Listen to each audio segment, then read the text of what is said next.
trying to figure out why people feel like when they communicate with another person, they are losing power. I feel like a lot of people are not communicating because they just feel like that gives the other person that they're communicating with power over them. And yes, in a sense, communicating with somebody about something specific does put you in a vulnerable position, sure. When you communicate, it allows people to truly understand the nature of what's taking place. If you don't communicate with people on certain things, you cannot hold them at fault for shit that does not work out later. You cannot expect things to work out the way that you want them to work out if you are not filling in the blank, if you are not giving details.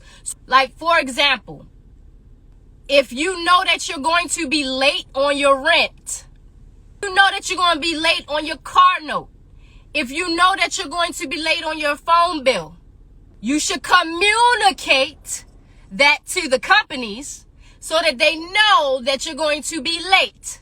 And you can avoid late fees. You can avoid your shit being set out on the street. You can avoid your shit being cut off. But when you don't communicate, all of these other things happen because you decided not to communicate. And when all of these things happen, shit start falling apart or shit not working out the way that you want it to be, then you start pointing fingers at everybody else but yourself because you decided not to communicate.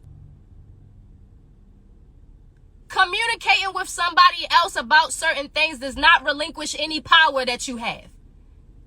If anything, that gives you more power. Communicating is enforcing. Communicating is confidence, surety, clarity. Communicating is empowering. Communicating is assertion. We need to get over this hump that makes us feel so reserved to the point where we don't want to say nothing because we afraid of what people might think or how people might respond. You're not responsible for how people respond. Let that pride fucking go. Kick back a little bit on that ego. You feel me? Your ego should only be used to protect you, not to dictate shit that's going on or should be going on.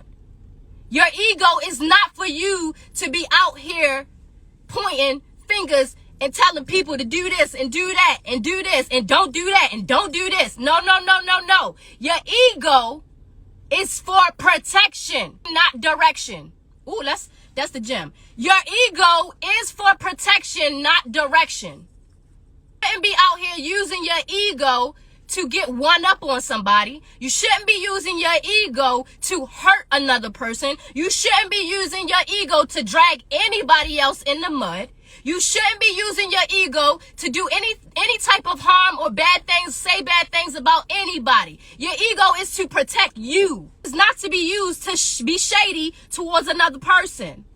It's only to protect you. It's only when somebody want to step to you and tell you about yourself, and you know for sure 100% that ain't what's going on over here, shorty. That's not what's happening over here, shorty. I don't know where you got that information from, but let me tell you what's going on over here. That's when you can let that ego out, okay? I'm learning, y'all. Sometimes I be using my ego in business, and I have to learn that my ego being used in business is hurting me. People already know how phenomenal of an artist I am. I have to remind myself that I'm not the only one, which means they can go to somebody else and get the same fucking type of shit. It might not be to my caliber, but that's just my ego talking. It might not be to my caliber. I bring my ego out within business adventures and endeavors. I don't receive. Now, if I would learn to just be humble and be grateful for what I am receiving and what's approaching me, I'll receive what it is that I need without having to use my ego. Y'all see what it is. Y'all see what I do. I don't have to use my ego in business. It's only for a protection, to defend you, not to attack other people. But that's it, y'all. I appreciate y'all for tuning in. I love